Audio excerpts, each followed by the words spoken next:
Call this meeting to order.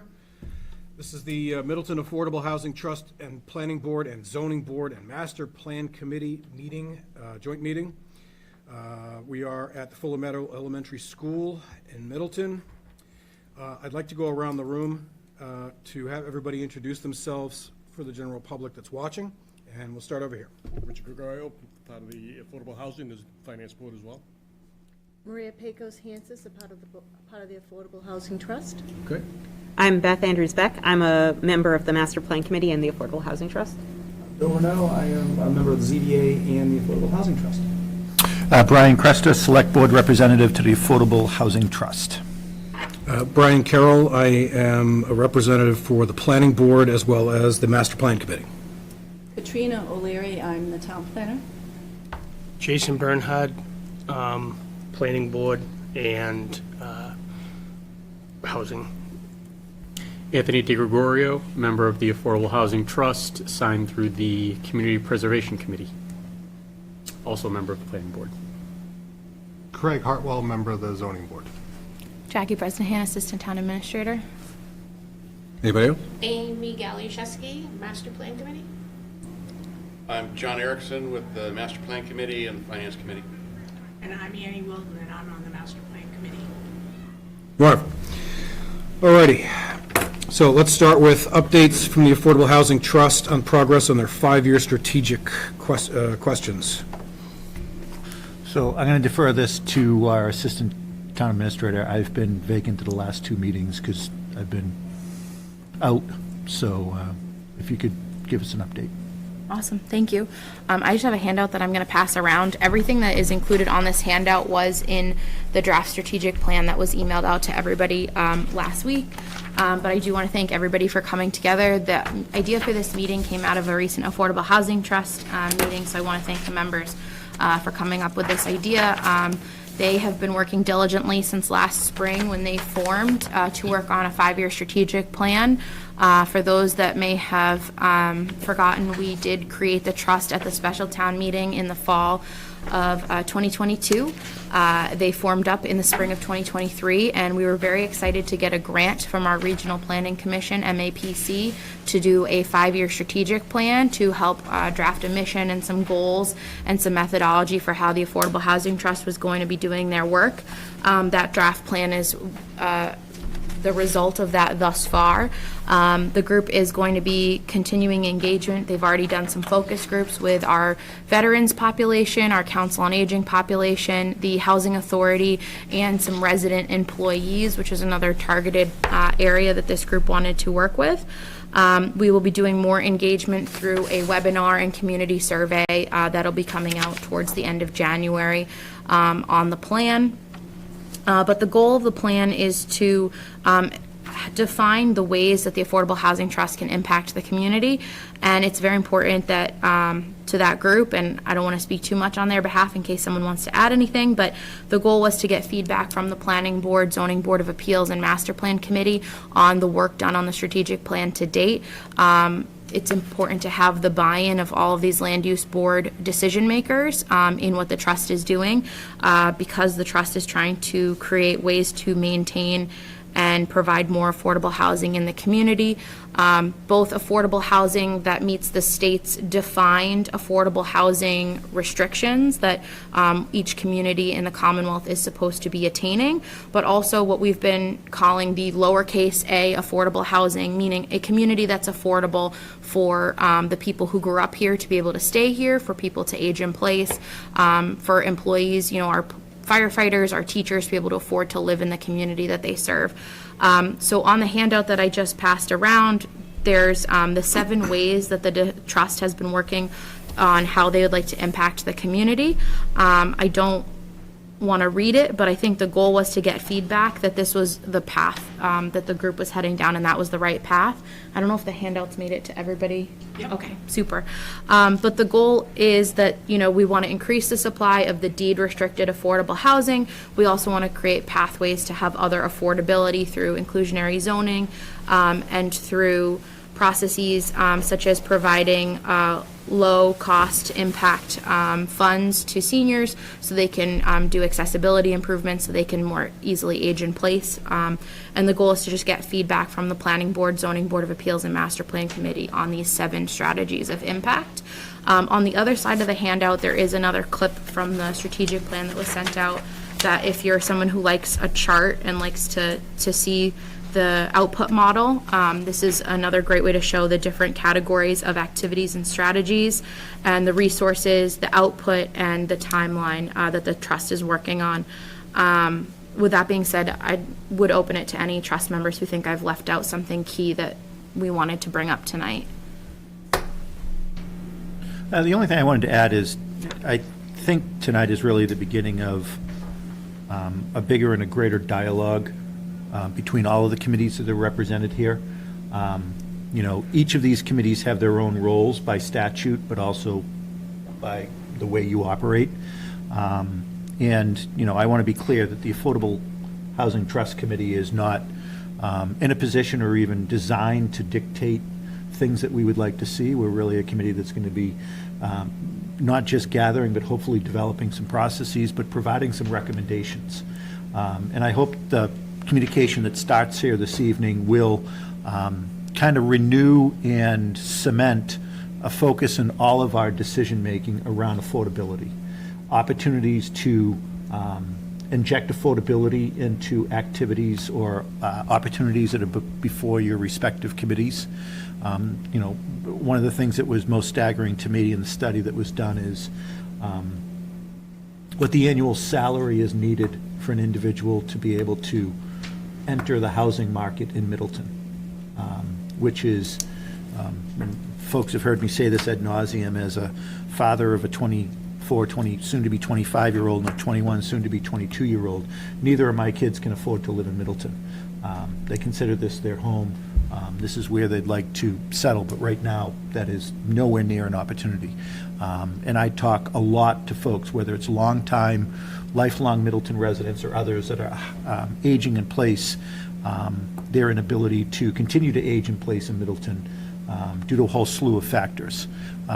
So I'm hoping this is the beginning of a dialogue, but also just all of us keeping it in our thought process when we're making decisions in our respective committees of how we can promote, inject, and really solidify opportunities for affordability.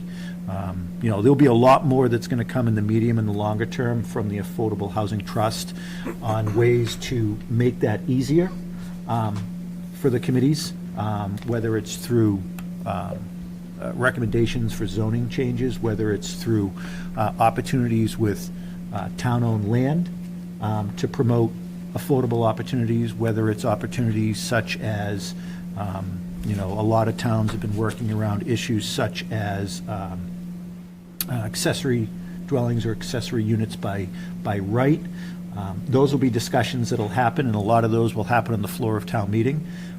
But I think the opportunity for us to always think about how we can work with projects and programs and opportunities that are happening in this town to promote affordability. And, you know, if we can just find ways to better communicate, maybe one of the outcomes from this is we do this as a regular once or twice a year joint meeting to continue that discussion.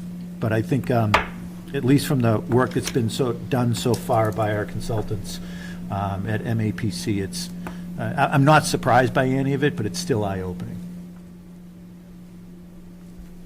Just to piggyback on some of the comments that Brian just made, the median, just putting some numbers behind it, the median family income for Middleton is just shy of $150,000 per household.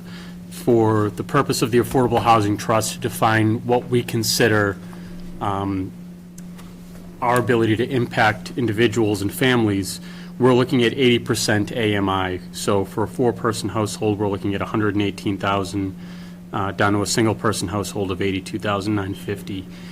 We could go as low as 30%, but the higher percentage of the AMI allows us to impact more people than if we were to structure it so that it was a very low percent.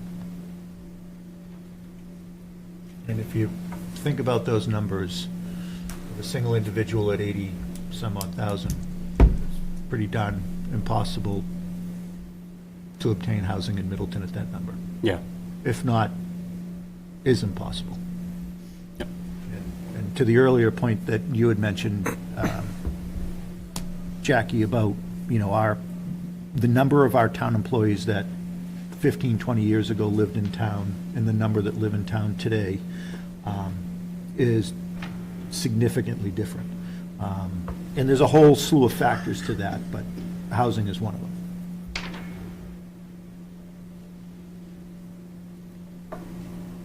So I think one item that we talked about at the Affordable Housing Trust meeting in terms of input that we wanted to get out of tonight and that we kind of talked through with our consultant at MAPC was if this approach that the trust has taken so far, where we're looking at not just the deed restricted capital A official affordable housing that the state defines, but also those pathways to affordability, the lowercase a affordable housing, creating starter home access, allowing people to age in place, rental home options. Those are the kind of the two paths that the trust has been discussing, that both of them are things that the trust would like to pursue.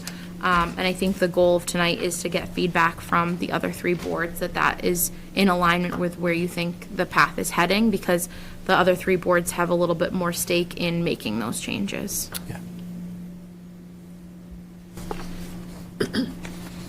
So I'd say don't be shy. I mean, this discussion isn't about making hard and fast decisions. This is just really just starting the dialogue of, I'd like to say it's interesting to see what the Affordable Housing Trust has decided or in what direction to go. And I understand that it's not detailed right now. Like I know zoning is going to be one of the biggest avenues that the Affordable Housing Trust can take to create affordable housing. But this is kind of an overall plan of where you're going and what you're going to attack first. Is this just the first year, or do you envision changing priorities as you complete some? Yeah, good question. So there's a bunch of different branches, I would say. Some are low-hanging fruit and opportunities that we can probably complete within the budget that we have. I think we have $200,000 in funds from CPC grants and other sources that we could get involved with some type of application program for seniors or others who need assistance with small projects around the home to make it more affordable, make it more accessible so that they can age in place. There's also some areas where there may be some municipally owned land that could be disposed of in the future, and the Affordable Housing Trust would be able to partner potentially with other stakeholders, someone potentially like, why am I drawing a blank? Habitat for Humanity. Yeah. To say, we own the land, we would like it deed restricted for affordable housing. Would you partner with us on, creating that environment and creating that solution? That's always been a dream of mine in Middleton too, because I work with, the building inspector, DPW, because we have people who know the trades there. Yep. And to have employee volunteer days where you go volunteer. But I guess, so what I think is interesting is you've got a pot of money and you're thinking, well, how can we spend this? But I think a lot of what we can do to create affordable housing is stay on top of the people that are working with zoning changes. Yep. Because I think that's going to make the biggest impact in Middleton, rather than building the affordable housing. And we'll hear more about the upcoming zoning changes when the planning board describes what's going on with the zoning review. Yeah, and I think that's important that, the Affordable Housing Trust, like Brian mentioned, we don't want to step on toes. We're not here to dictate anything to any of the boards, whether it's the Planning Board or the Zoning Board of Appeals or the Zoning Bylaw Review Committee. But we're happy to make recommendations on where we think certain zoning regulations would benefit to create more affordable housing. Well, and I also think it's important, when you talk about zoning and potential zoning changes, so there's two things that come to mind. One of them is what not every city and town, but a large number of the cities and towns in the central, the eastern part of the state are dealing with now with the MBTA zoning requirements.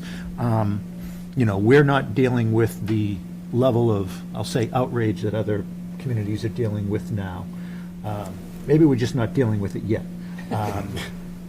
But it makes me realize, watching that in other communities right now, makes me realize just historically, I would say in the last 5 to 7 years, there's been a significant hesitation out of town meeting for what some view as big zoning changes.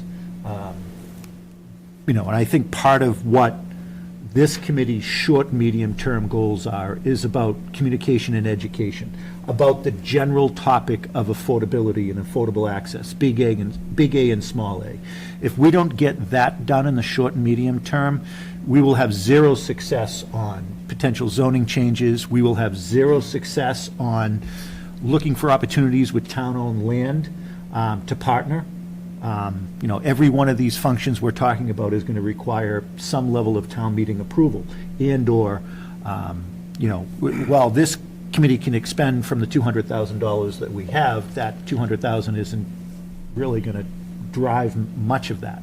I think some of the $200,000 is going to go to the smaller efforts of assisting individuals with needs to allow them to stay in their home that they couldn't afford to do otherwise. Again, back to the education point, I think if we can start an education, I think the development and the discussions of the Angelica's property has at least raised the awareness across the town of affordability and the lack of affordability in Middleton.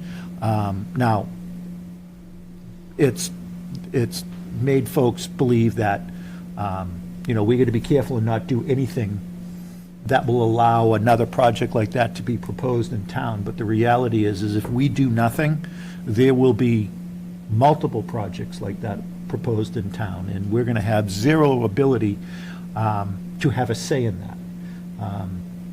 Even if our effort is to try to do a so-called friendly 40B in all of those projects. So education, I think, is probably the most important thing that can happen right now. Before I would want to get the education and the communication down pat before we really want it. My recommendation would be, I'm just one member of the board, but before we try to make any recommendations on zoning changes, any recommendations on potential projects or partnerships, because we've kind of get one bite at the apple to get this right to begin the conversation. I think there's an appetite for it. If you look at what the values of properties have been and the ability for folks to even enter this community, even the higher end homes is difficult right now, never mind affordability. But that doesn't mean that we can't continue to look at longer term efforts, and part of that is going to be what we've just talked about, zoning, some of the maybe not so much low-hanging fruit, but somewhat lower-hanging fruit. I'm a personal fan of and would be very open to us doing something around accessory units by right. Especially as folks age in this community and their children or family members can't remain in the community. Not lost on me that that's not going to be an easy or to find success in that, to ultimately give the other boards that are here this evening the ability to actually see those approved. I think one other thing that we don't want to forget about too is that one of the things that the trust has been discussing is the opportunity during when the ZBA or the planning board is reviewing an application for a significant residential development, having the Affordable Housing Trust have some process where we get included in your departmental outreach that we do. A lot of that already is happening with Public Works, Fire, Police weigh in on projects before they go before the two boards. And I think one of the discussion points that we had that was an easy low-hanging fruit, if okay with the planning board and the zoning board, was that the Affordable Housing Trust would become a party to that review and could help monitor, the keeping things that are on our subsidized housing inventory on the inventory, but also weighing in and saying, this is a 20-unit project. This is where we are on our percentage of affordable housing stock. Maybe 2 out of these 20 units should be deemed affordable. A lot of communities make good effort with creating affordable units by the process where waivers are granted in different types of projects, concessions, compromise. And that's one of the areas, another way to create affordable housing that doesn't have a big dollar impact on the community or require a lot of dollars from the trust.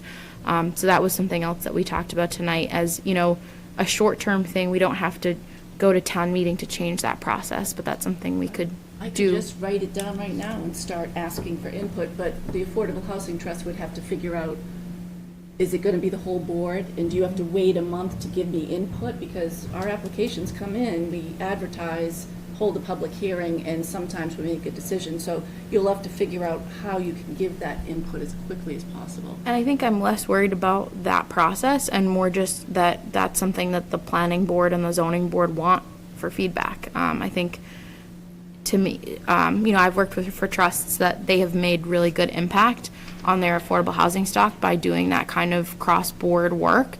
But if it's not something that the two permit granting authorities want to pursue, then it's not necessarily worth us setting up a process for the trust to do that input process if that's not a path towards affordable housing that the town wants to pursue. So I'd say the Affordable Housing Trust and the members of the committee can ensure that the feedback that we would be providing, if that's something that the Planning Board and the Board of Appeals would want, we would be able to do it in as timely as a manner as possible.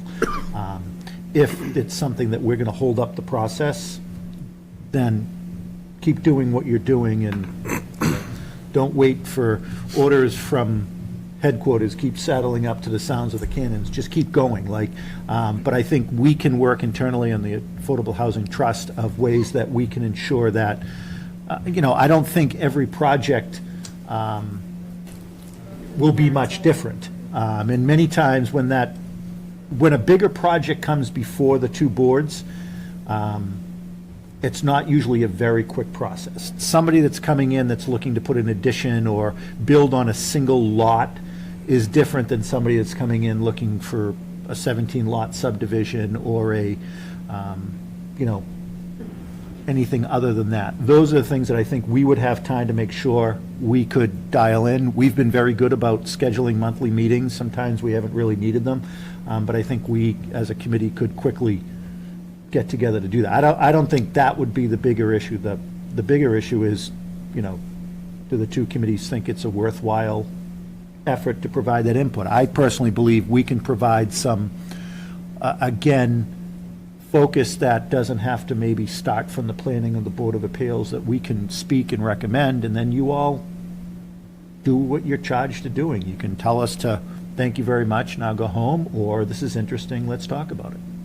I mean, speaking from the planning board perspective, I would think that when it comes to a larger project of, multiple dwellings, et cetera, as we've seen with the Angelica project, contractors don't want to build affordable housing. It's not good for their own wallet. So if we are trying to make sure that a certain percentage goes out as affordable housing, if we need an extra voice as more ammo to convince them, I can't see any reason why we wouldn't want it. Gentlemen, I mean, you're on the And there's board. a way for the Affordable Housing Trust to incentivize a developer that's working with the planning board on whether it's an 8 or a 10, lot subdivision or whatever the case is. If there's an opportunity for the Affordable Housing Trust to work with them to create more affordable housing than maybe they originally envisioned, I'd be all for that. Yeah, I'd be all for, as a planning board member, putting that hat on, getting that feedback. yeah. There's two. I think one of the strong pieces of that is the as you say, the public communication piece of this, because the town does seem to understand that they at town meeting created this board because we want control over our own zoning again.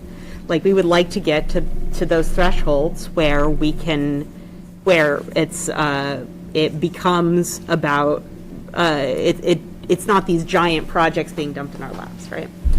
And I think it's very easy to lose sight when a 6-unit or 10-unit project is proposed. People are like, oh, that's so dense. Just having that extra reminder that this is the way, this is our path to not having the 50, 100-unit projects come in and get dumped in our laps is going to be useful. I mean, if I think of something, one of the common, when I look at minutes or watch planning board meetings, or even Board of Appeals meetings, around density, I mean, I think of, condo developments that have been proposed. Well, the developer wants 17 units, the town wants 12, how do you find in the middle? This can be part of that negotiation tool is, we're willing to, meet on a number that's closer to what the developer wants. However, this is what we want in terms of affordability. I mean, I look at the Peasley Circle development, when that was originally approved, I don't know, 15 years ago. Yep. Part of that was there 4 units there? I think there's 4 units out of the 48. 4 units that are deed restricted. Really didn't have a huge effect on density there.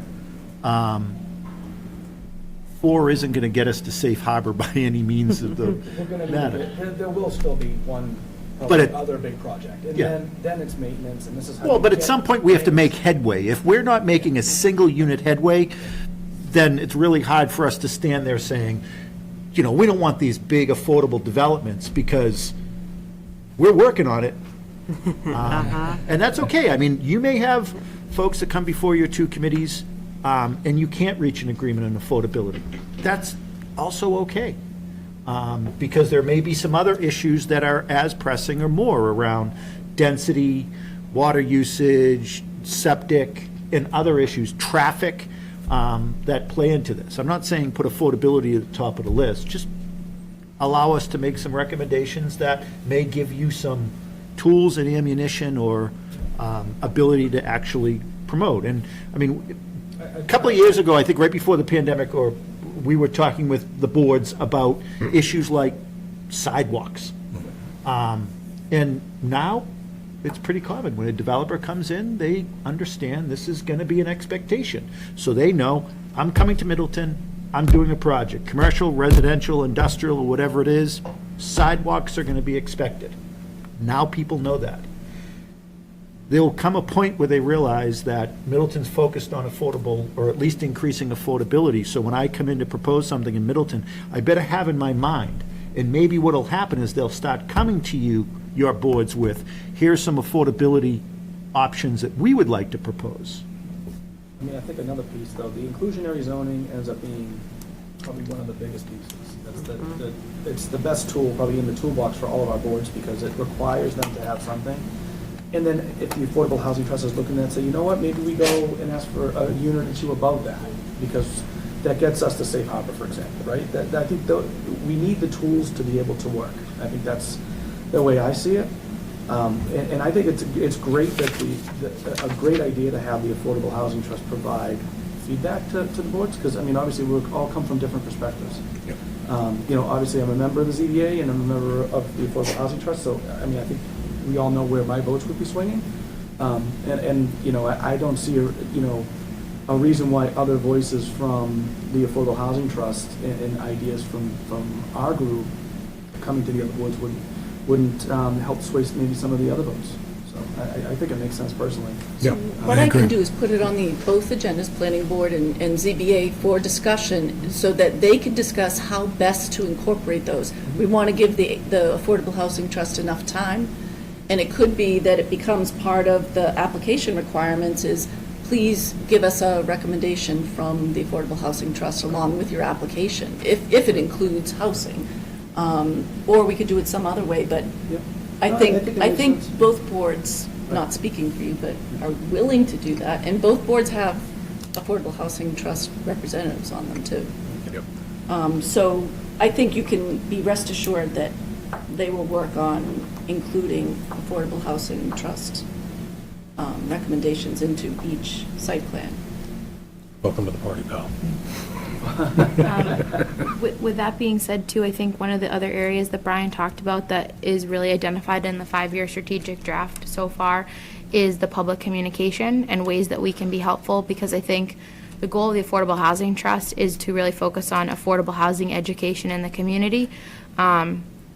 So that's one of the items that, we've started developing the website presence, we've started doing outreach, at some point, we're going to be reaching out and doing some events at the Council on Aging and other community partners. So that if there are ways that we can be helpful, other than just doing that work of educating on affordable housing, if there's other things that we can be doing that are helpful parallel tracks to the work the planning board and the zoning board are doing. Well, I think that the Affordable Housing Trust is providing comments. I mean, it can be kind of a little background piece that's read into the record for this, because, I mean, obviously, if you have a larger project, there's going to be a lot of folks that are going to be involved with this. That's a great way to educate, even in the public, the public process and the public hearings. I mean, people are going to be there, they're going to be listening. And part of the education that I think is absolutely necessary is getting people to understand that in the town of Middleton, affordable does not equal Section 8 riddled with crime. It's the first place their mind goes to. I mean, and it's unfortunate because it's not true at all. Affordable can't Not even possibly true, Section be 8. Section 8 in this town. But that's, I think, one of the really strong pieces that we need to get out there is that this is the difference between what you're thinking and what it really is.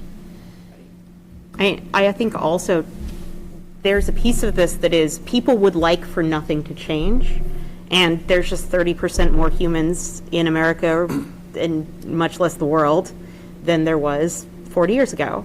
Like, there's a lot more people, and so if we do nothing, things are still going to change, and the way they're going to change is everything's going to get really expensive, our taxes are going to go through the roof, and the people who work here aren't going to be able to afford to live here. Like, that's the place we go if we do nothing, so. I mean, I got to tell you, I think about the effect of the lack of affordability, big and small a, has on many things in this town. But I think of the effect it has on our ability to recruit and retain employees.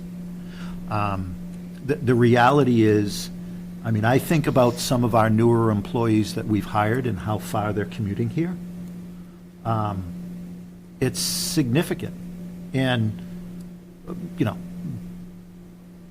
we're not the only town in the North Shore that has an affordability issue. Everybody's grappling with it. I mean, every town that surrounds us is grappling with it. They're dealing with it in their own ways or not at all.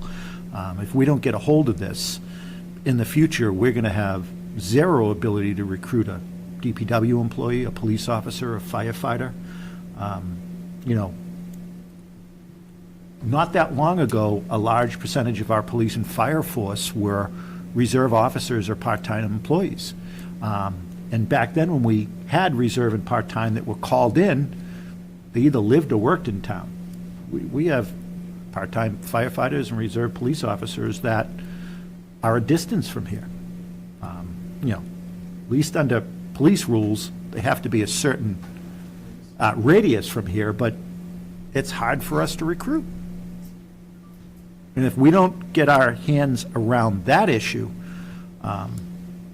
our HR director is going to pull her hair out trying to find candidates for positions. I mean, we've done a lot to ensure that we are being competitive on salary and on benefits, but that's a big issue.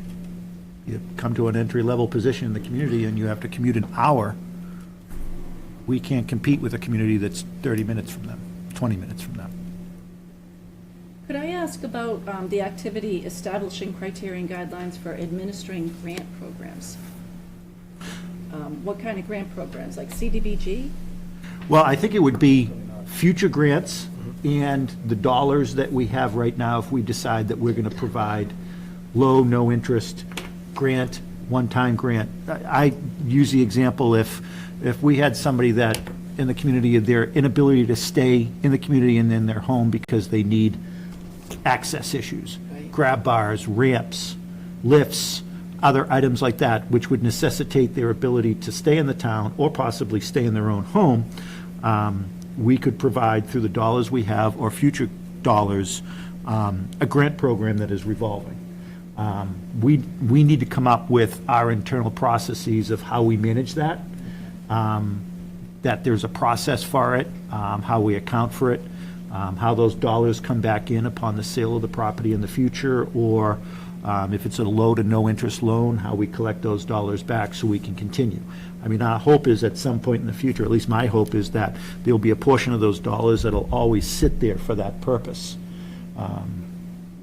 that we can supplement as such. I think that's one example of a grant program that we had in mind. We did have a great presentation from Habitat for Humanity a few weeks ago because they are offering that type of programming within their kind of classic scope that you think of when you think of Habitat, but they're offering this program as well. There's also programs to something Anthony had talked about earlier, is if there's a way to incentivize a developer to add some affordable units to a bigger project, we'd have some grant criteria for that as well. So when you look in the strategic plan, there's a list that is reflective of what we adopted at town meeting last fall of what the powers of the trust are. And this is a pretty standard procedure for trusts, but I think one thing that is unique, a lot of trusts focus on big dollars to big projects, and one thing that the Middleton Trust is focused on is this other option for helping people remain in place in the short loans to help with that accessibility. And I think that was in the scope. You know, we have $200,000 that we were very generously provided by the CPA, but that's years of affordable housing trust money from the CPA. That's only going to replenish so much, probably about $35,000 this coming fiscal year if we receive all of that affordable housing CPA money this year. So the goal is to apply for that, but that's not going to be able to do some of the big projects some of the other communities on the North Shore have done with their affordable housing money. But this is a small, tangible way for people to stay in their homes, and a way for us, you know, we talk about the low-hanging fruit. That's something we can start doing this year. It's something we could have up and running by the fall, if that's the way the trust goes, and could really create important impact in a rather quick way. I mean, we have the pipeline of ways to identify those individuals through the COA, veterans, our Food building pantry. commissioner's office, and others, you know, individuals that are in potential code violation.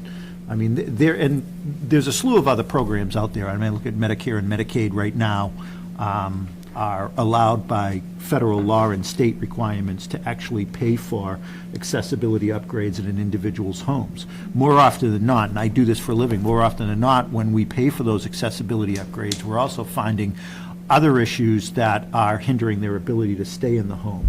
That may not be an accessibility issue. It could be an issue such as heat, hot water, front stairs that are rotted, other items like that. And you know, I think developing those processes around the grants will allow us to be able to say, this is where the dollars would be available for, this is where they wouldn't. But it can't be a one-time and the dollars are gone. I think there has to be some type of ability for those to cycle through, like the old CDBG dollars that were provided to cities for accessibility and repairs, that usually those dollars would come back in future sales to replenish the funds. It'd be a lien on those Yeah. funds. Yeah. Correct, yeah. It wouldn't impact the homeowner until they. It would almost be like if you were putting a mechanical lien on somebody's property that you did a job for and they didn't pay you. Yeah. If they go to sell their house, it automatically comes to you first before anything else. They're not having to go to a bank to pull credit, to Correct. take out a home equity line. It's going to be something that the town is able to offer, you know, a lot more stress-free than if they were to take out a home equity or borrow against their house or other assets. And once we create this program, we can become a match for somebody for other programs as well. So it doesn't even always end up being revolving when the house sales. Sometimes there's other programs, but it basically it helps to put the money into flow, and that's the goal. If that's where, you know, that's one of the current strategic strategies.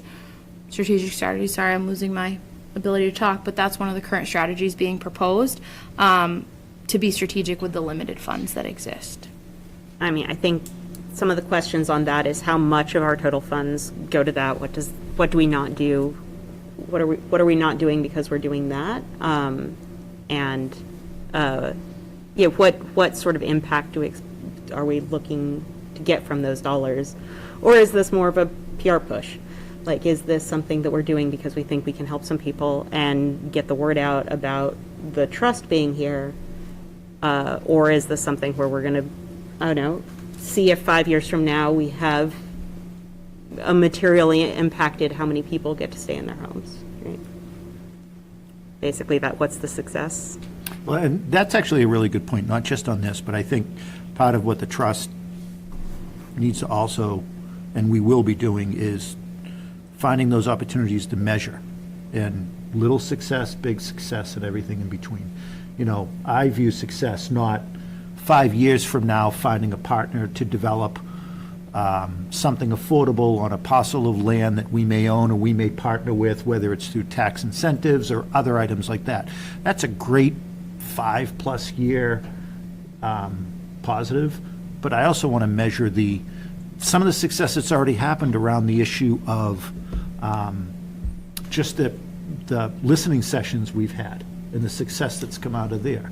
The creation of the grant program for affordability upgrades, or accessibility, upgrades of, we've had, if we have these dollars now, we can use our organizations like the Council on Aging to start doing outreach. Because sometimes we may not know that somebody has a need, but now we can do outreach saying that if you have a need, we may be able to help. That's the successes as we build on it. Then it opens opportunities for us to look at other ways to supplement those funds. That includes going after grants of federal, state, and other not-for-profit grants that we could either supplement or use to supplement us. So I think part of that is just measuring it and logging some success along the way. I think that's also a good segue to maybe go into what the planning board's working on, because I think we've already touched a little bit on some of that, but I just want to be mindful of everybody's time, and I think it might be beneficial to pick up this piece of the conversation after the planning board and the master plan committee have shared what they've been working on. Just because I think there's so many interconnections between everything we're talking about so far tonight. Okay. As Katrina has been working closely with the consultants that we hired, I'm going to defer to Katrina. Oh, okay. So we are midway through our zoning review. The board hired Innes Associates, who partnered with RKG Associates back in August. Since then, they have had 2 public meetings with the planning board, I think in September and October. We've done a daytime training with municipal staff. We had a public forum, invited members of the public to come, and it was a workshop style, so you got to play with Lego houses. Yeah. They were Lego houses. Trying to figure out the MBTA zones, where these MBTA zones are going to go. At this point, we still don't know. I haven't received an update. I'm expecting to see the consultant's first draft of zoning amendments and also the first iteration of where the MBTA zones could possibly go in the town. So the next steps would be to review existing conditions, create maps, illustrate land use, transportation patterns, developable land of a scale as defined in the MBTA community guidelines. And then they will be facilitating a public meeting to review proposals, receive feedback, and then they will help us with the required planning board public hearing if we do have zoning amendments as a result of all of this work. This is all to try and get it before the town, at the May town meeting, at least the first iteration of the MBTA zoning amendments, because I foresee an uphill battle. It's going to be a lot. It's going to be a lot for every town to swallow that's in the MBTA zones. So I'm fully expecting us to have a fall town meeting. I hope it can be adopted, and that's one of the things that Affordable Housing Trust, I'm reading about all the things that you're planning on doing, but for me, one of the biggest things that you can do is just support other affordable housing initiatives that other boards are working at. And so I'm hoping to get a lot of support from the Affordable Housing Trust in that respect. Okay, so. Katrina, correct me if I'm wrong, so there's only a 10% potential for affordable within the MBTA zoning now, right? So this is market rate. If, by right, if we correct? choose to do that, because we don't even have an inclusionary zoning right now, No, but we're understood. limited to 10% unless we have an economic feasibility study done, et cetera, et cetera. Right, which I'm assuming you folks aren't thinking of doing. I mean, Right now, it's a we have heavy no lift. I'm inclusionary. not saying you should, so. So 10% is an improvement, but, I mean, it is just simple math. If we have a 10% requirement for affordable housing, we're never gonna reach our 10%, I think the because, idea is that as you're creating that new MBTA stuff, that you're maintaining your compliance with your mandates. That's the idea. They're that- expecting the rest of it to be They're there. expecting you to stay in compliance if you're already in compliance, that's why it's there. That's how I Right. read it at least. we haven't really gotten into much detail yet on it. So has And there, this is going to May? Yeah, has there been any review of, and I know you haven't nailed down where the MBTA, I know I keep calling it the MBTA district, but where that would be, but based on the size that it's required to be and what our expectations are in terms of, I mean, we're a septic community and so forth, what do we think 10% would be? Now, the reality is we don't have a lot of land that is undeveloped, that, it's not like we've got this whole section of town we're saying, this is gonna be the MBTA's and it's all raw land, go at it. oh, if I could interrupt, but it doesn't have to be undeveloped land. It could be a fully I developed. know, that's what I'm saying. So saying that 10% here could be affordable, the reality is the bulk of that land could be developed already. So it may take a long, long time, if ever, for that 10% to be a reality. But based on the overall numbers of it, what do we think 10% would actually be? Are we talking? When you're saying 10%, you're talking about 10% affordable? Yeah. So what's the And number, here's- the number of units that need to be created is what? 250 or something? No, it's more than that. 750. 750. So 75 units. Has to be 500, Remember, none of those may be built. It's 500 just- acres, 25 contiguous acres for one, and then you could Right. spread 5 here, 5 there, No, 5 there, or... understood. But what you would do is you would write it into the zoning so that, Yeah. there's a requirement, whatever percentage that's not more than 10%, so it could be 8%, depending on how you structure your zoning. But I would understand, I think probably the most important piece to keep in mind here, though, is just because if you put it in a developed area, whatever's there is getting knocked down, and the higher density is going to be built. I mean, so that's going to happen. I mean, that's how we're looking at it. Unless it's large condos already, and then they. If it's large condos, Yeah. no, I would agree with that, yep. So, and that's a strategy that we're trying to use in Wakefield too, where we have large density development, to use that as part of our area so that it's not impacting as much of the community, so I think that makes a ton of sense, but, there's not really gonna be, from my perspective, affordability being created from this, Right. aside from maybe that 10% if that's incorporated. And that would just be keeping us from falling behind. And that's the way I look at it too, yeah, exactly. So Middleton will have to decide. We are gonna be given some options, and I'm not sure it'll be explained as thus, but some options are never going to be built, but this could be a perfect place for it, and the state will approve it. Or you could have option B, So- which is in the center of town, you have a higher likelihood of affordable housing or multifamily housing being created. Middleton has to decide which way they want to go on that. So because- when you say option A, so I'm just going to use an example, would that be like saying, hey, we're going to deem where the golf course is over in the Danvers line, Whole IH zone. and we're going to deem that entire area, which is a large amount of real estate. Now, 20 years from now, somebody may say, we don't want to have a golf club anymore, let's develop it.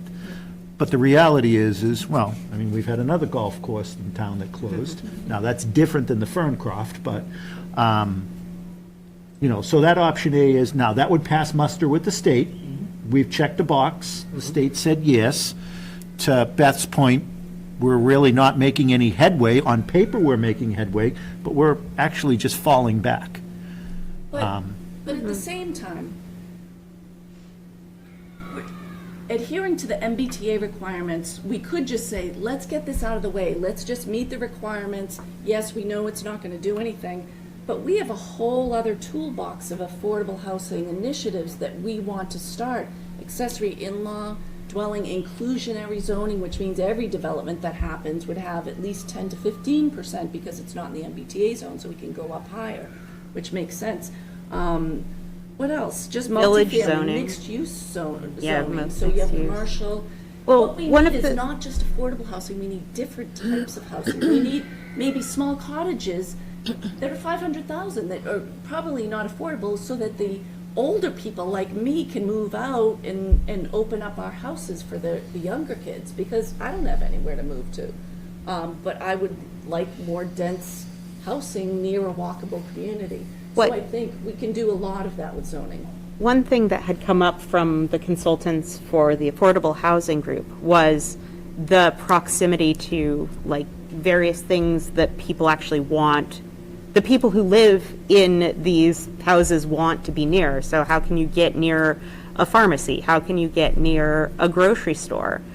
And our zoning right now has a bunch of areas that the only thing around the houses is industrial. And that makes it a lot less attractive to live there, like regardless, and in addition to like the way that makes our taxes go up. So we don't have the tax base from mixed use, from these, like it would be nice to be able to walk to a little coffee shop. Yeah. Right? Those are those sorts of things. And it makes it easier for people who, you know, maybe they have cataract surgery. And if you don't have anything you can walk to, now you're stuck in your house alone. Right? I think those pieces of zoning would make it more appealing to build affordable housing projects that we could then say, that's great, as long as it's 15% affordable or whatever.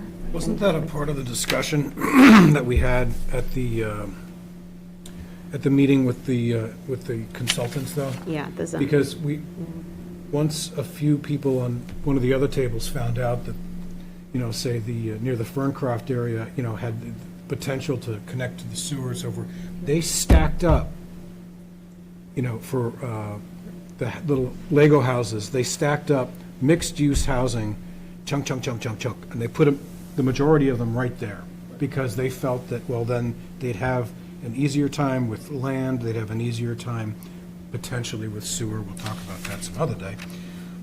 You know, and if it's mixed use, then you've got your little pharmacy downstairs, you've got your bodega, you've got your coffee shop or whatever.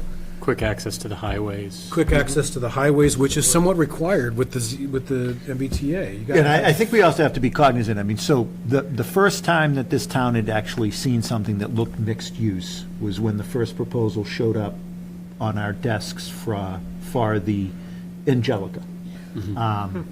Angelica development. I got to tell you, I'm a fan of mixed use. Those are the items that are attracting younger to want to live in a community, is that it's nearby, either in the same building or on the same grounds, a coffee shop, a gym, a retail space. We didn't really get there. But, well, the problem that happened was the first real mixed use was 200 units on a 1.5 acre site, and people went, ah, this is outrageous. And what was lost in the discussion was the mixed use component maybe wasn't a bad thing. I think there's 200 units was the issue. Thank you for saying that. And I think there's a huge difference between mixed use that is like a mall with some apartments above it versus things that are mixed use like the store, and the people who run the store live upstairs. Like there's village mixed use things that I think are a lot more common in small towns in Western Massachusetts, for example. Right? Like that's something that all of the downtowns, East Hampton downtowns, there's always the apartment above the store because people who are running the store would, like, that's a great commute. I thought we could have got there. So I guess- I thought we should have got there with the Angelica's property. I tried to push it as part of the ZBA, and we weren't gonna get there, so unfortunately.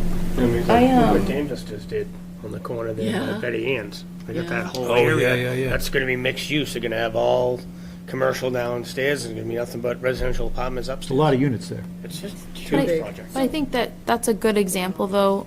What I think we've learned a lot from the Angelica's process too, because even though it's not even completed, we've learned a lot, and it's provided momentum. And sometimes that's not always a bad thing. I think we all saw 200 units, and I don't think any one of us wasn't shocked by that.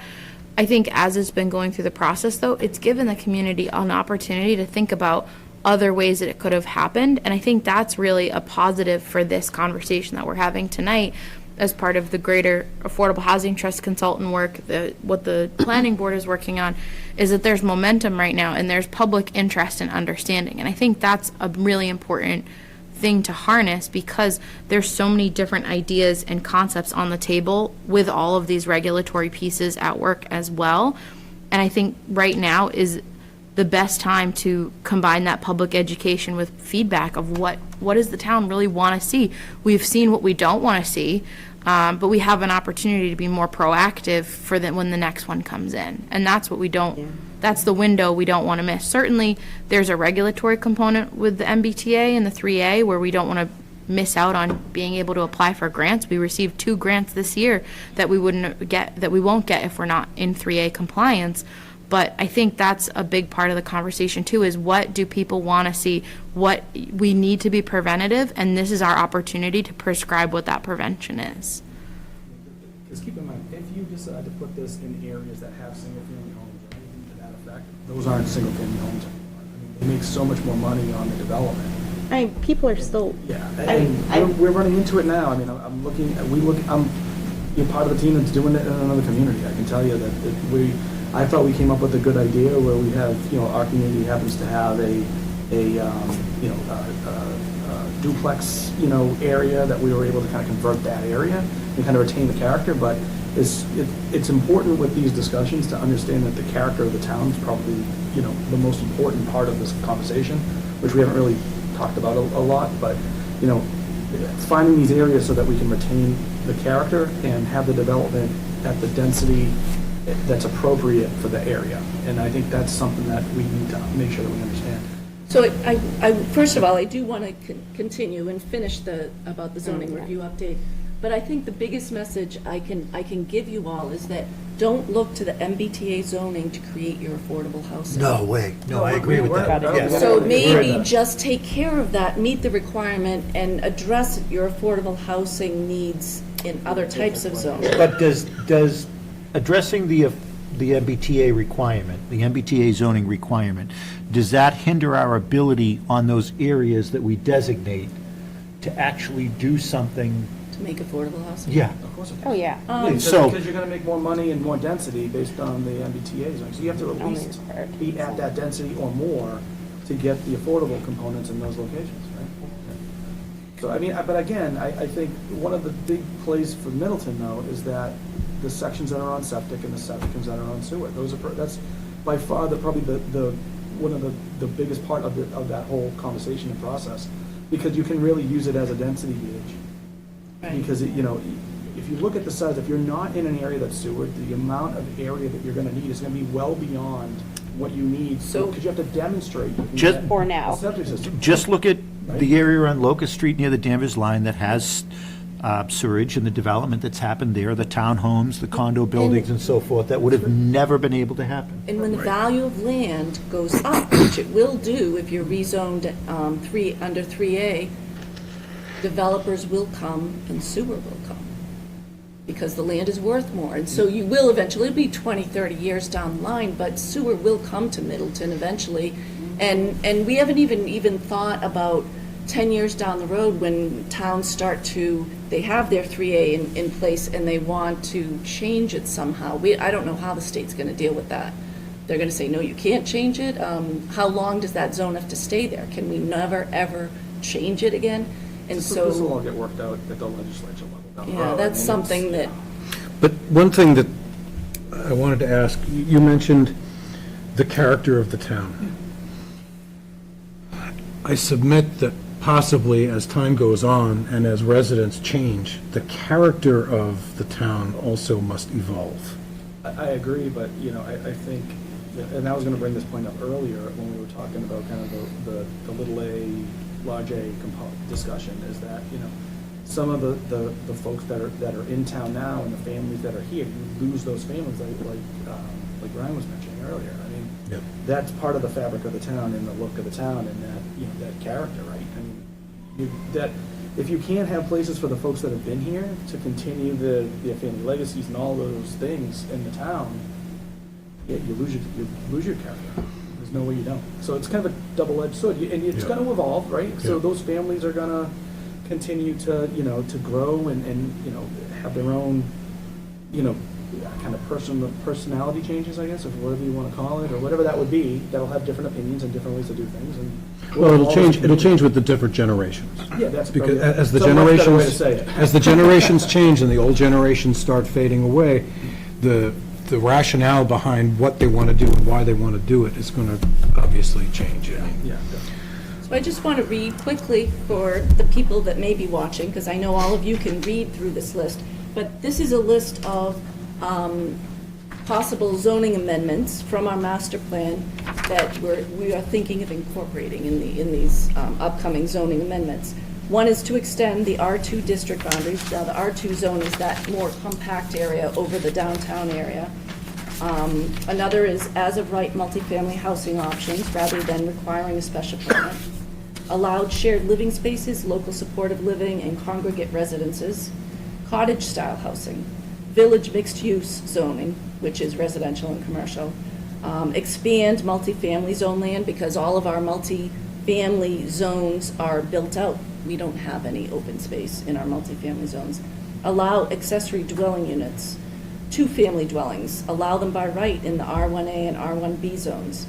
Identify areas for smart growth overlay districts. And smart growth overlay districts is under 40R, and it would create more dense and more, actually, I don't know it that well, but it creates denser settlements, and under 40S, we can get funds for our schools if we do develop those areas. And so it's something that we really should look into doing. And, we could have a large area in the downtown area zoned that way, and that way, think, what is driving the affordable crisis too is communities like Middleton that use zoning to maybe not exclude, but, Aren't those our neighbors that do that? it's the schools that are driving this, I always think, school funding, and so it would be nice to get assistance for the schools. I think, because I want to just be careful that we don't pin it on education, but on the fact that in Massachusetts, educational funding is tied into property tax and property tax values. At the end of the day, it's not anybody's fault. We're working in the system that we're working in. And I won't go down the rabbit hole with both co-chairs of the finance committee here because they know it better than I do, that we're working in a system that doesn't logistically make sense anymore. And I think that's part of it, but it does mean that there's a lot of different people to pin for the variety of factors that contribute to this problem. I do think that it's important that we be doing public education for folks, though, sooner rather than later, that there's the 3A, the MBTA, and there's all of this work towards diversifying the types of housing we have, creating more affordable housing. And the reason we can't do each of them in a vacuum from each other is that one of those things can eliminate opportunities for the other. And I think that's the biggest takeaway from tonight for somebody that's not in the weeds with all of us in our different parts of this policy area, is that we can't do these things in a vacuum, because if you do something with MBTA, it eliminates your ability to use that property for some sort of affordable or changing the type of zoning. So I think, Well, and that's probably where we need a combination of what you called option A and option B. Some of the option A that on paper is going to get a check of the box, we're not going to be in jeopardy of not being able to access grant dollars. The state says okay to us, and maybe 20 years down the road, that may be an opportunity, but we're not locking up other areas that we actually can't make some movement forward. And then, I just stayed on the school issue. I mean, look at the growth of the population this town has had in the last 10 to 15 years. And look at, in the last 10 to 15 years, where our school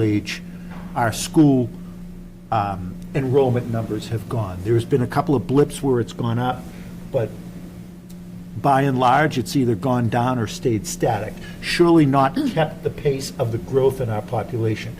And that's due to a whole slew of issues.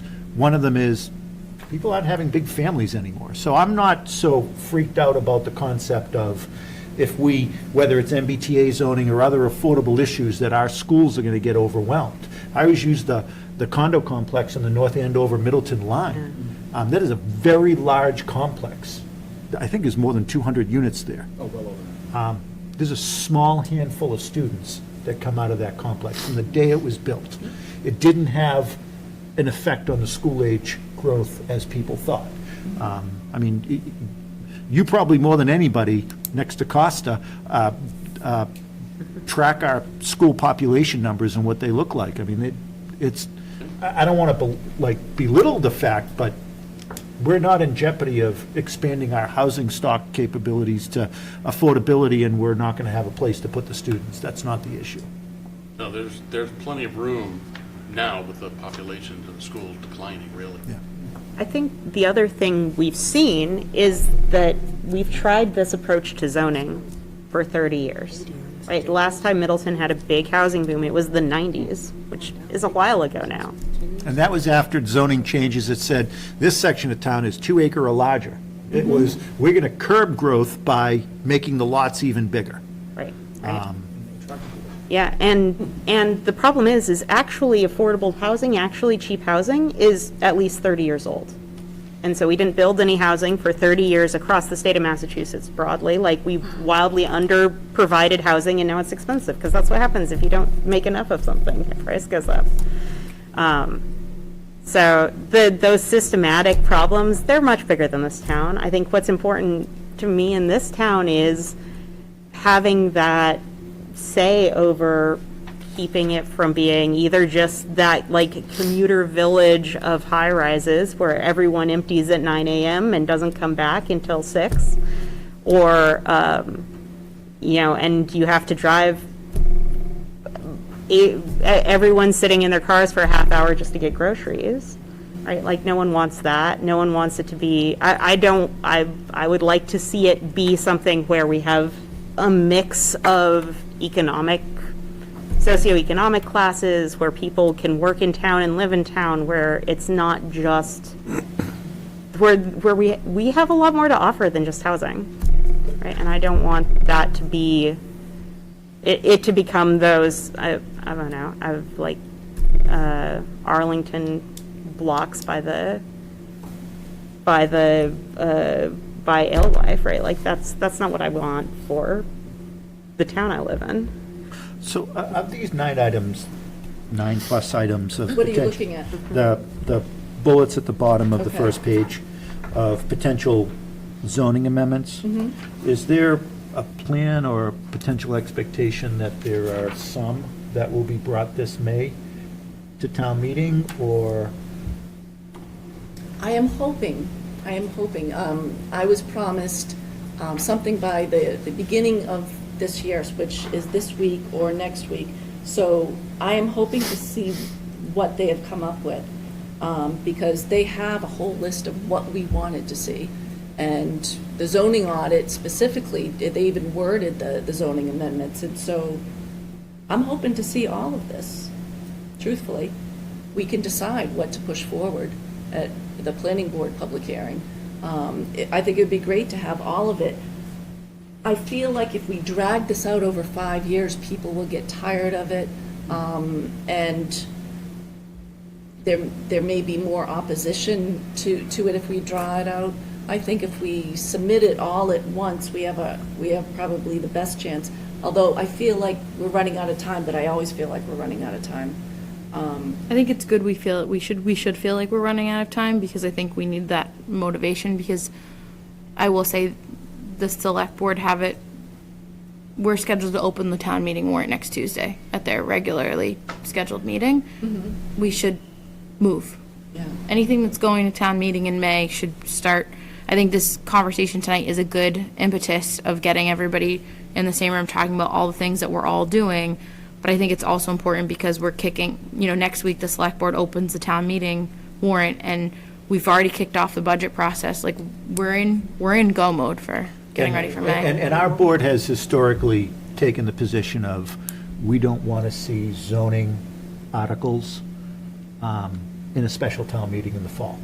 while our fall town meeting, special town meeting has become, it's not so special anymore, it's an annual process, but we've purposely made the decision, it's not hard and fast, but I think the board's made the decision that's not the right venue for zoning changes. So if there are items that the planning board and others believe should be on this spring's town meeting, it's either this spring or probably next spring of 2025.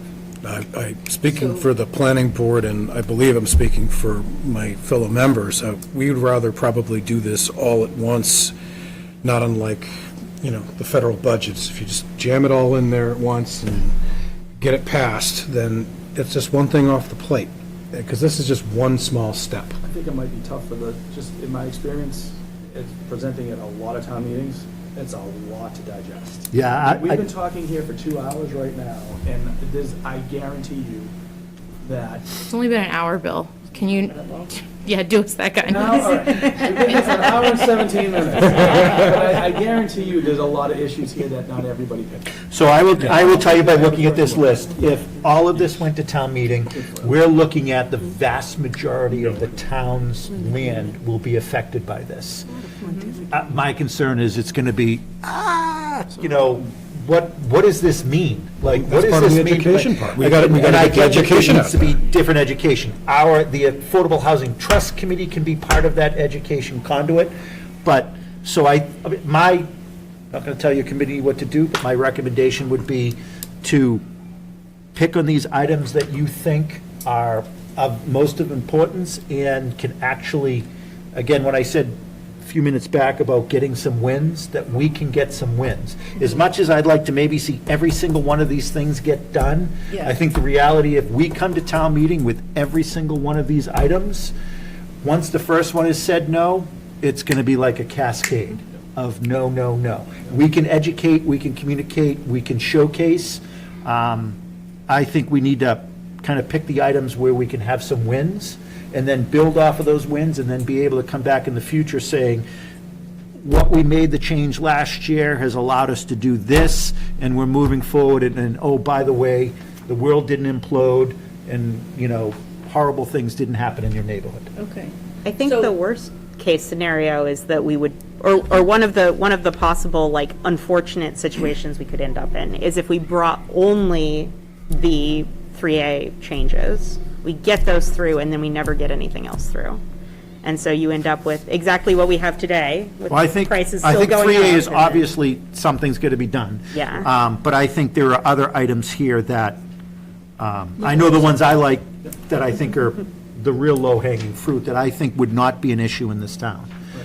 But there are some here that are going to be hard. I mean, But I think you get mucked up at the work with these low-hanging fruit ones when you're in there with 3A. I really do. I mean, I just thinking about how I would present this stuff, I don't know how you would be able to cover all of this information unless we're there for 5 hours. I mean, you're going to be there you're going to be there so long trying to get because all of them have such little nuances, and you're Yes. presenting them for 10, 15 minutes a piece. Each of them. Like accessory dwelling units, that seems so simple, right? Yeah, but you got to explain. And then you it. get down into the details. Right. How big is it? Can it be a separate unit? Who's going to be allowed to live there? Sounds too I much get too it. fast to me. So, What if I can't expand my the ones I really septic? would like to see with the MBTA we really have to push through because the deadline is December 31st of this year. Yeah. Is the two-family dwelling by right. We already allow them by special permit, just make it by right. That's a simple one. Well, I would say if you're focusing on things by right, you have one piece that you're talking about, right, with your 3A. Focus on that. I honestly believe the more of these you add in, you're losing your 3A too. And that's the one that you need to hit, right? You really Because think we should only focus on 3A? that would be my for this suggestion. year? Oh. That would be my recommendation right now. I think And that then- does and then- nothing but make it worse. I disagree. Yeah, I don't agree with that. I mean, I think that most folks would understand. I mean, I think it's also important that, we could strategize so that the Affordable Housing Trust is making a presentation, providing an update of other zoning ideas. You're gonna hear about 3A zoning today, that is, really about meeting compliance with the state. And then here are some other things that we're thinking down the road, and we'll have public outreach and meetings to discuss those specific things. I Maybe think it's we'll have too- to have a talk with our consultant because she has a lot of experience with other communities too, and just ask for advice on it, what she thinks. I know she's really working on mostly MBTA zoning with other communities. We happen to be doing a whole comprehensive zoning review at the same time. I do think, though, to your point, Bill, it depends on how you package it too, because I think you can package 3A and other zoning changes in the same town meeting, but I think my recommendation from my experience, like I spent a lot of time on marijuana in my last community, spent a lot of time on marijuana zoning. Thank you, Brian. But I think, no, I was going but we spent a lot of time on it. And I think the piece that I would just say is that whatever the planning board decides to do for this town meeting, I think it just has to get decided soon. I think it needs to be that you come out of your January meeting with a plan, and public education starts on February 1. Because I think, to me, that's, we do have a slightly later than usual town meeting in May because of the way the Tuesday falls. It's the 14th this year. But I think, having a decisive plan of what you want to proceed with, the sooner the better, because then you're spending more time on education and helping explain all of those nuanced questions before you're on the floor of town meeting. To me, that's always the pathway to success with town meeting, is to get out as soon as possible with, this is what we're doing, and maybe you make edits and respond to feedback along the way, but having a core plan in place and, checking the boxes with your public hearings and your education, and, had a lot of time in the community this year working with the building committee. We had a big run up to the special town meeting, and it makes a big difference when you have, what you're asking for and you can communicate that to people. And I spent the summer at community events and the Council on Aging and at the library working with people and answering those nuanced questions. So that would just be my advice, is to, make a plan as soon as the consultant work comes back, and just hit the streets. And I know from the Affordable Housing Trust perspective, we want to work to educate people on the nuances and the requirements, the capital A affordable, lowercase a affordable, as we've taken to calling it. So I'm sure we're happy to help with that piece. And I think that's... I was just going to say, we could take on some of these. Yeah, I think... If it's within the stuff we've been talking about. I think there's a few of us who would have no problem. But inclusionary is for any new development, so it's not affecting really the people that live here. Yeah. No, that's an Only easy, that's a for new low, development. I think that was a low-hanging fruit one, honestly. I don't think that's too So you think it's controversial. good to combine some of these now with MBTA? To combine them, of why you have to do what you're doing for 3A. Because I think that's going to make it too complex for folks. But I think that also falls... Well, this is my suggestion. You guys could do what you want. No, I'm just and giving you my feedback and based on my experience. No, I think it's good feedback, Bill, and I think that's where, to your point, how it's structured matters. And I think that's where having, if you ever structure, I would never structure it all in one article, and I wouldn't even necessarily put them next to each other. But, that's where the select board can also work on, when they're putting together the warrant, of how everything gets structured and put together. And I think there can be process there. I hear what you're saying, because you add complexity, and you thus add more complexity because of what you're doing. But I don't think it's untenable that you could do both. The last Remember, time we these had are a... just simple majority votes, too. The last time we had a zoning article at town meeting, It's groundwater protection overlay district. yeah, which was fairly non-controversial.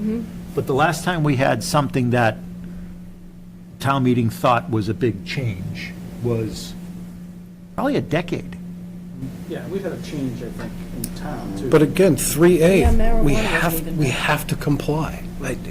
Right, and so I think the town makes it, one of our peer communities is not doing it, so, right? And then they're going to miss out on whatever grants, and And then they're going to complain about their they're taxes. going to complain about missing out on whatever grants later on. No, they're making that as a decision for their town. That's what they've decided to do. I'm friendly with the public works director there. He used to work for me, so, I know how they're handling it. It was a non-starter for them. Yeah. Just absolutely no, and, you know, I don't, it's the town I work in, we didn't. I think I call them an adjacent community, I don't call them a peer community. It's a, Did I say peer? Did I say- Yeah. I didn't mean peer, I meant But- neighbor.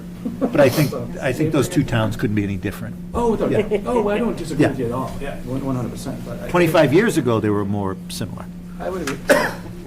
So, but I would just say, honestly, you know, there's a lot of stuff in this, I think that our board, the Affordable Housing Trust would be happy to take leads on.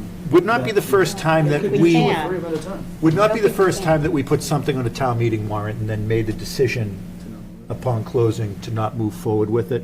I would rather, at least as Tuesday, when we open the warrant, to at least come in with a plan of, these are the items that you all think make sense to move forward with. And then in February, to Jackie's point, when the promotion and communication and education on these begin, to figure out if, you know, you sold 80 million, 70 some odd million to the town. I fully expect you'll have some success in communicating this as well, not to put the pressure on you, but the reality is Oh, he's, the reality is I agree we shouldn't do it all, because I think it'll become the cascade of what I said, but we're still not that far removed from the big Angelica proposal that there's an opportunity for us to capture the attention of town meeting voters. And hey, I thought last town meeting for the additional money for the project was going to be a 3-hour discussion. I did too.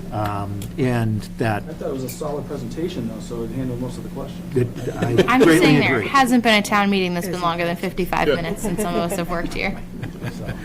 I know this is discussions move kind of quickly. Did you have something you wanted to? No, Your I'm thoughts? Okay, perfectly, cool. I'm more than happy to jump in if I need to. Okay. I'm not shy, Ben. Okay. Thank you, No. though. Thank you. master plan. Okay, so I guess we'll move on to the master plan committee and master plan implementation. That's on the backside of the planning board update. Oh, there it is. Just, zoning You don't have review. it there. Oh, no, I got it. Okay, so the MPC did present our implementation plan to the select board, and we're going to be attending an upcoming meeting.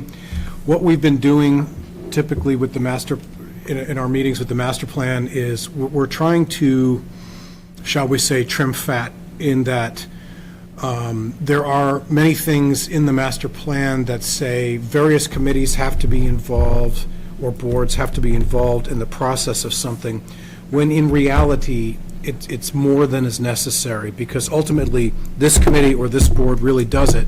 Why are there 2 or 3 other people or groups of people that we have to wait a month for them to have a meeting? So we've sliced off some of that fat. We've created an implementation matrix. Katrina created it. And it shows us what is going on currently, what is planned for the near future, what's planned for the not-so-near future. And very soon, we will be, each of the master plan committee members will be teaming up, we'll go by twos, and we will be getting a list of the outstanding things that are on that list. And that team, either singly or individually or together, will go to said department, said committee, said board, and try to get an update on where this is as far as progress, and basically try to gently nudge them to, continue their efforts and ask if there are any resources that they need from anybody else. We really want to try to make sure that the master plan committee A has some, I don't want to say teeth, but at least some sway with those that are supposed to be accomplishing some of these goals throughout the town that are on the list. We have changed our meetings to once every fiscal quarter, roughly, and we are trying to make sure that we have, what's the word I'm looking for? We have some relevance in helping these various boards and committees implement what we spend so much time putting together as the master plan. We're also talking, we're not completely done with it yet, but we're talking about trying to potentially trim down the need to create a new master plan every 10 years by potentially making it more of a living, breathing document, maybe going into select board or town meeting every few years and saying, look, we've discovered that we've been doing it this way, and it's going to work out better if we do that. We'd like to make this amendment to the master plan, rather than the town spending thousands and thousands of dollars every 10 years to try to catch up, when by that point, we're already probably 5 years behind anyway. So that's where the master plan committee has been going and what we're doing, and I would hope that by the end of spring, our teams will have reached out to everybody that has something outstanding on that list, and we'll have some sort of update for each and every item that we can add to the matrix that Katrina created. Any, either of you guys have something that you want to add as far as the master plan? You summed it up. All right. Any questions or comments, anecdotes? I think it's a good idea with the revolving. It seemed to us like money not necessarily well spent if it's so infrequent. Are you thinking that you have some of the boards weigh in too? Yes, I mean, there's a representative of, if not all the boards, most of the boards on our committee. So we will bring back, as we have been, to our respective boards, updates, get some feedback, go back to the master plan committee and say, you know what, 3 out of 5 boards or whatever say that this might not work so well, and we'll make those changes. And then we'll make a draft of a recommendation for an amendment, and then we will take it to the respective boards for their approval, and then go to town meeting. But like I said, that'll be every few years, so we don't have to keep playing catch-up. Happy to report that the 2 tasks for the Affordable Housing Trust are incorporated into our plan. Good.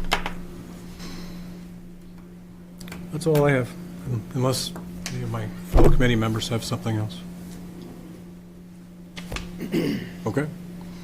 Katrina, do you have anything else? I don't. Does anybody have anything that's last moment? All right, nobody really wants to go home. We should stay here and talk about something else. Let's adjourn the meeting. Thank you very much, everybody.